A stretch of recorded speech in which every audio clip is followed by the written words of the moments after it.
Do not fear death. Death is always at our side. When we show fear, it jumps at us faster than light. But if we do not show fear, it casts its eye upon us gently, and then guides us into infinity.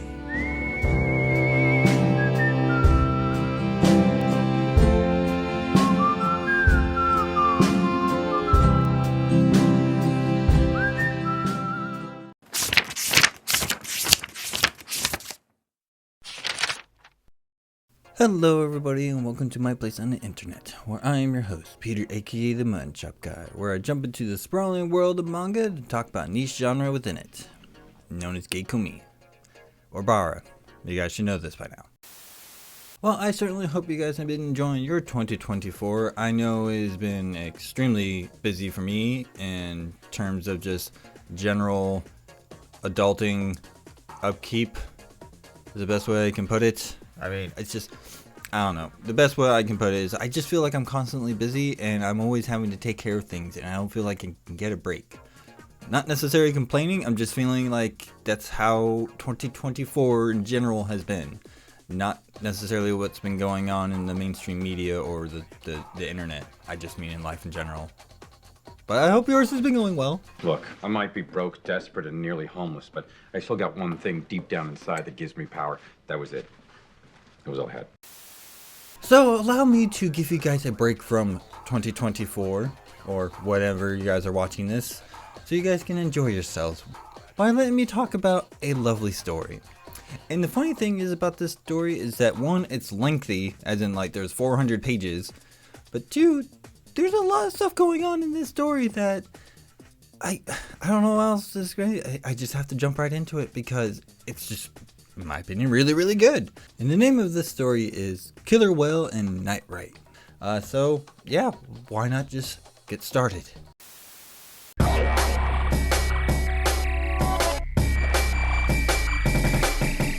Long ago, the world was ravaged by the emergence of superpowers and the dominance of villains using them to fulfill their own ambitions.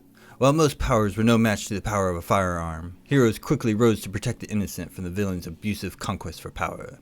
As these two factions fought, peace was slowly restored to the world, and the people with powers were able to return as citizens who can use their powers in public. Then the heroes and villains of old found a new home for themselves by collaborating with each other to make entertainment in the form of shows. Yep, that's where it went. That was so terrible, I think you gave me cancer! The market for heroes quickly became saturated with people who wanted a chance for fame, having more applicants than the positions available. Enter our main character, Sopai. We're first introduced to him going through a hero interview process, making it to the final test being an assessment of his powers through combat. Hesitant on revealing his powers, Sopai is put on the defensive from his interviewer, throwing a barrage of attacks. He counters with a punch to the gut, then uses his powers by kissing his interviewer, resulting in an overwhelming flood of arousal. What is his power? It's called Bewitched, where he is able to turn his bodily fluids into a powerful aphrodisiac, controlling his opponents with overstimulation and incapacitating anyone who fell under his power. Right off the bat, you think you know what this story is all about. But there's more than what meets the eye. We cut back to a couple weeks earlier, and Sopai is at a bathhouse talking with an old friend, Kyu, about his application process and becoming a hero.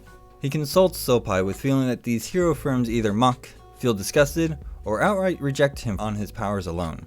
Kyu tries to cheer him up with a bit of teasing, only to get grappled to the ground and strong-armed into apologizing. Afterwards, Kyu offers an invitation to a party at his workplace, and Sopai passes on it. So he returns home to find his older brother, Solgei, sitting down and watching TV. Sopai consults with him over his situation, feeling dejected from pursuing his dream of becoming a hero.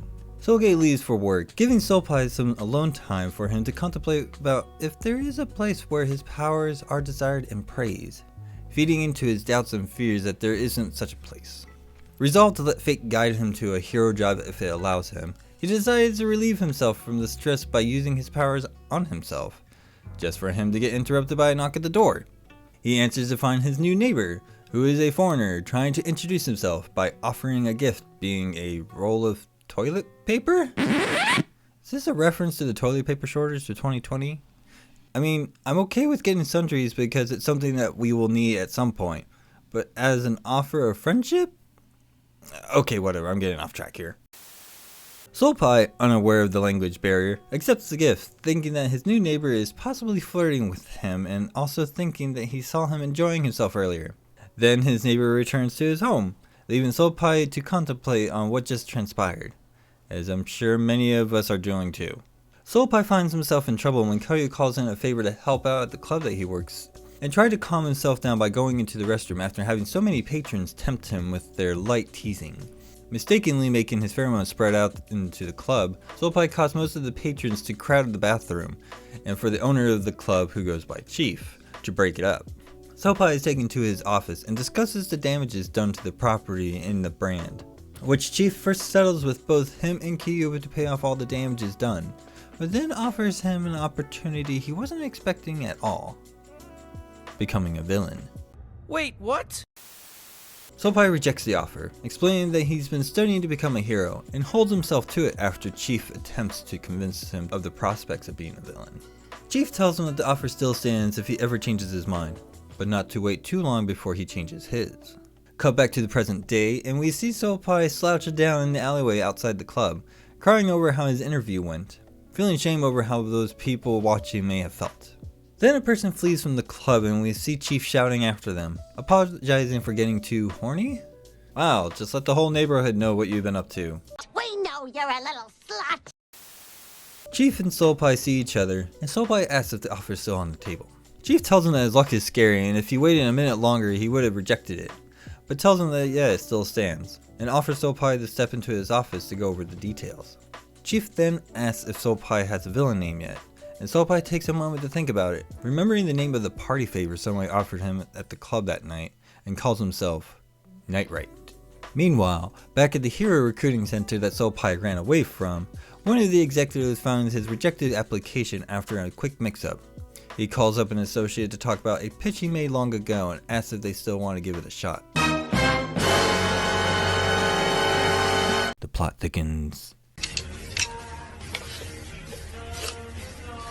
Interesting. Some time passes and Soul Pie is out at night on a mission that Chief has set up, going after a villain known as Alpha Dog, who has the power called the Boss, in which his powers grow stronger the more minions he has under him, and can control them as if they're a single unit. Soul Pie asks why he isn't finding a hero, and Chief basically explains how he needs to get noticed by villains before he will get noticed by the heroes.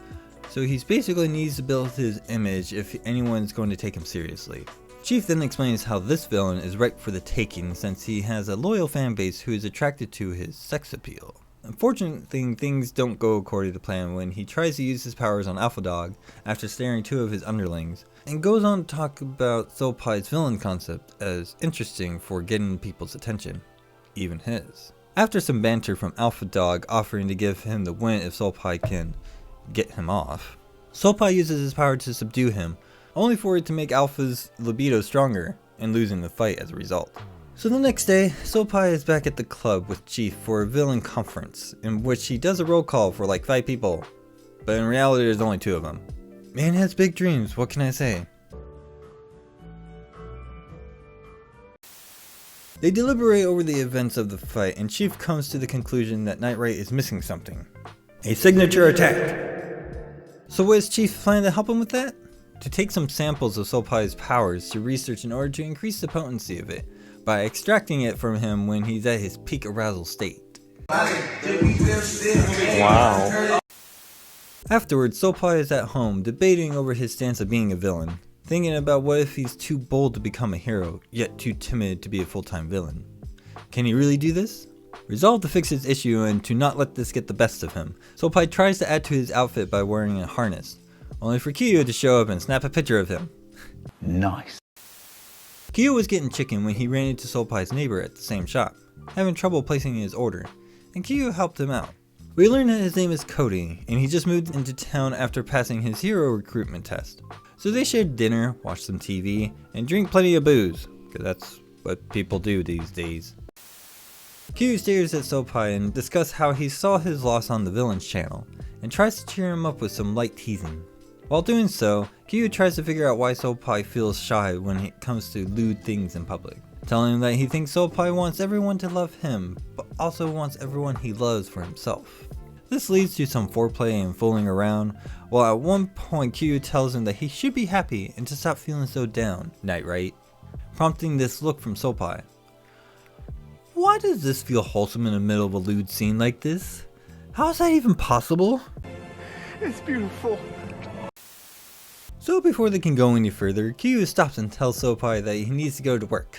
After failing to convince him to stay, Sopai asks if he has that much faith in his boss, to which Kyu explains how Chief is the type who protects his assets no matter what. So he leaves and Sopai is left frustrated from the teasing, and ponders on Kyu's words for a moment. He tries to get Cody a wig to get him home, only to find him in a similar problem, and decides to inspect him, and proceeds to enjoy himself, only for Cody to wake up, but gets pulled into an embrace by him. And you know where this goes. But I will say that we see Sopai try some of his abilities out on him. So after what I'm going to refer to as pillowing from now on, yes, I watch Shogun and I'm adopting that terminology because it's brilliant. That's pretty cool. Sopai gets a call from Chief saying that he has something to show him. So he shows up at the club, and Chief gives Sopai a small orb containing a gas inside with similar properties to his bewitching abilities, called a libido bomb, and also made from his own ingredients that perplexes him how he made it.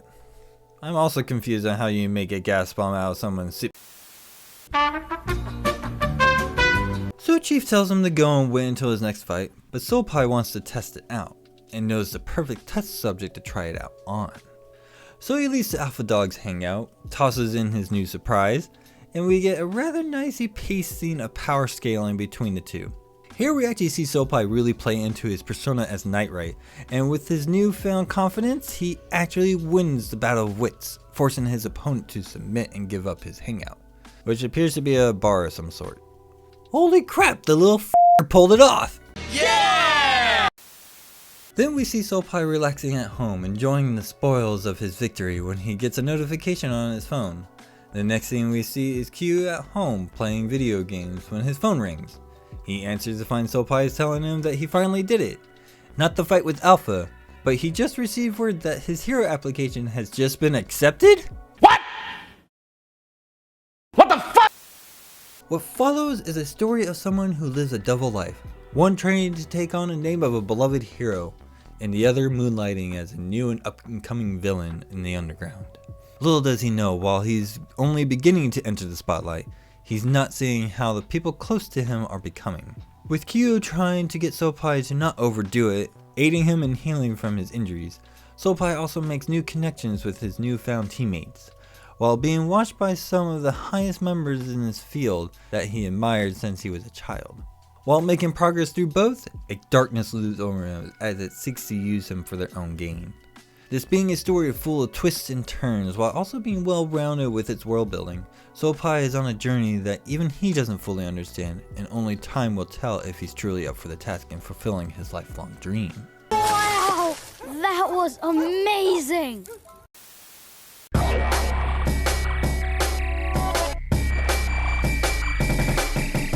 There's something about this story in particular that is doing something that I feel works within its own confines that it defines in the world building.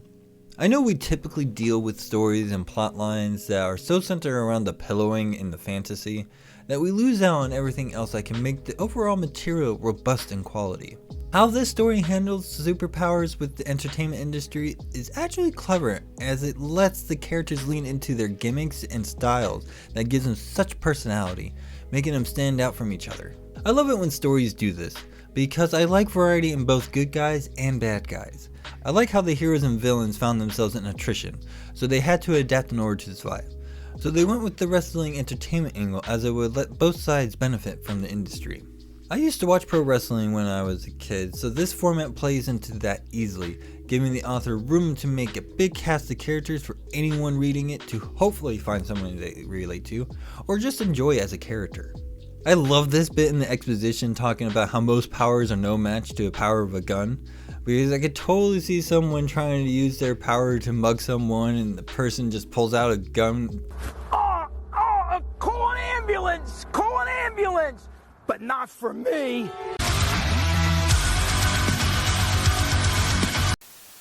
However, I feel that there is more depth with this story than meets the eye. Each character has been handled with such care with their motivation that it amazes me that the result makes for an enriching narrative that you may not catch at first glance, but it is there if you look carefully. How the author handles his main character having an ability that is a taboo in society seems simple enough to work with, but is a lot more tricky than one would realize. Yet, the author did it in such a way that you actually empathize with the main character. Learning about Soapai's abilities, my first question was, how does this ability work in this society? We see how by first seeing the hero recruitment world respond with rejection. So the next question I ask is there a place for this ability like this? And we see how being a villain works, giving us multiple layers of information about this world and how it works, while also seeing our main character figure it out. Yet when it comes to the characters, we get so much more from them than I would first thought, and it really works well for me. Soapai wants to be a hero so bad, but struggles with how others view him with having a taboo ability. He struggles with his own moral standings with his abilities, wanting people to not simply look at him for just this promiscuous thing that indulges in pleasures, because he feels awkward about it himself. One thing that I love about this character is that he never maliciously abuses his powers on other people, as some people would think his abilities will inevitably lead him to do so, but he doesn't, making him more noble than some of his peers. He just wants to do good for others as his idols did for him when he was a kid, and I can't help him but cheer him for that. Soapai holds really strong enduring values that I appreciate, because he never chooses the easy way out of his situations. The other characters that Soapai has around him are equally cared for with their motivations and personalities that further enriches the overall story, with how they interact with him. Kyo being his close friend is probably my favorite because he really cares for Soapai, even when he doesn't see it. Probably the best moment with this character so far has been the part where they had dinner and they're drinking together and he tells Soapai that he should be happy for what he has around him. Things do get complicated later in the story when they meet the shadow named Mr. Inzumi, but I love how this raises the stakes for both Kyo and Soapai. Then we have other characters who Soapai affects that, again, at first glance may appear to like him for his abilities, but I think there's more to it than that. Take Odor for example. He makes a simple mistake of taking one of Soapai's libido bombs as a jawbreaker, but then wants a deeper connection with him after all the hard work that they did together, showing to me at least that it's more than just simple pleasure. The next thing is how Soapai and Odor talk about the industry dynamics, with how Soapai feels the struggle by what he's hearing from the other members in the organization. But Odor tells him not to worry about it, and that they're just followers of trends.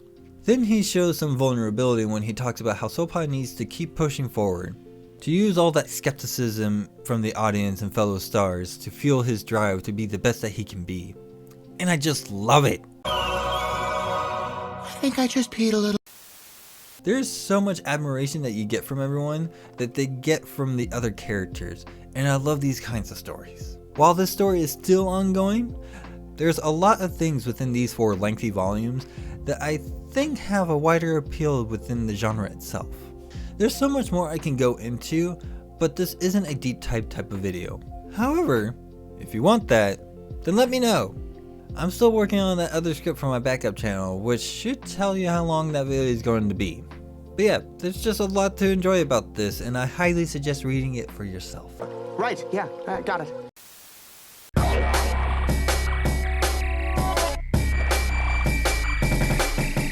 There is something interesting about the art that I would hope is pretty obvious, but I know people see things differently. The character models are fantastic in that they are varied and stylized to play into the world of heroes and villains, giving us distinctions for the characters and their abilities, highlighting their strengths and weaknesses.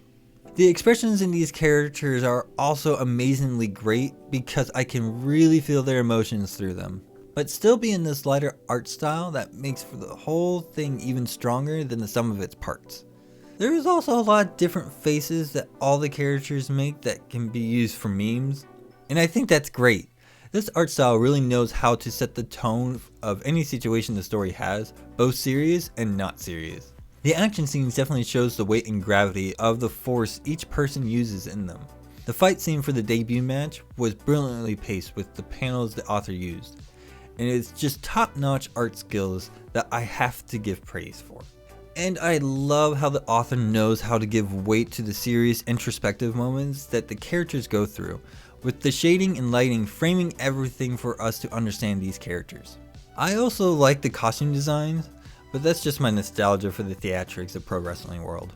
Of course, I'm sure many of you agree with me that the pillowing scenes are of the highest qualities, that everything the author uses everywhere else in this work culminates here.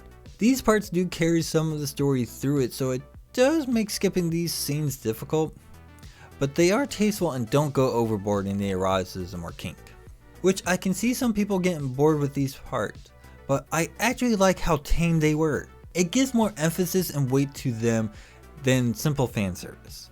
And I like to tell a lot of people, if you're going to put sex in your stories, make them count for something rather than just being there for the sake of them being there. When writers do that, the audience is going to care more about them than just the visuals.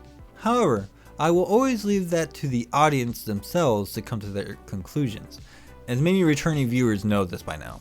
Though I did think it was weird at first to see Kyo with his anatomy, until I found a line where Sopai says wolf shark. But I have to ask, what part of this character tells you that they're part shark? Is it the things coming out of his ears? Or is it just his anatomy downstairs that tells you that? I'm not sure, but at least there was something to help me answer my question on what he is, because I was racking my brain trying to figure this out in the beginning. Okay, I'm spending too much time on this. Let's move on.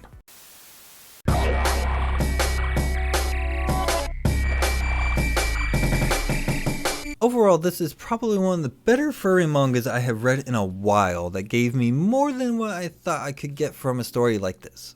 Everything was handled with such love and care that it elevates my expectation for stories if they're capable of making me invest in them. While you may not see everything on your first read, each time I reread this story, the more I kept finding in terms of details that give you more interesting through lines in the stories, making it more impressive each time.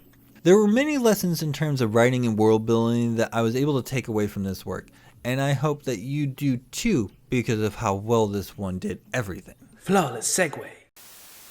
And that is it from my episode. Before you leave, if you enjoyed what I did in this video, please consider checking out any of my other videos that I have done, as rewatching some of my videos does actually help me out in the algorithm, so please kind of help me out on that.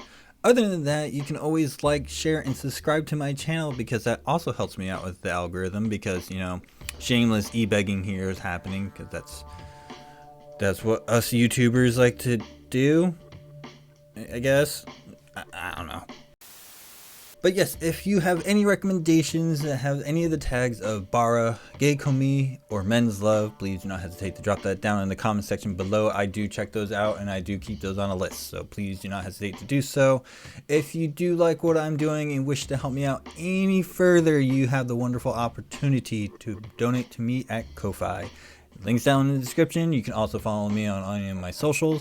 Please do not hesitate to also join my Discord server, where you are able to hang out with me any time of the week when I am not busy with work and stuff. And I will certainly say every Friday we have a weekly stream of watching anime shows and stuff like that, so please don't hesitate to do that.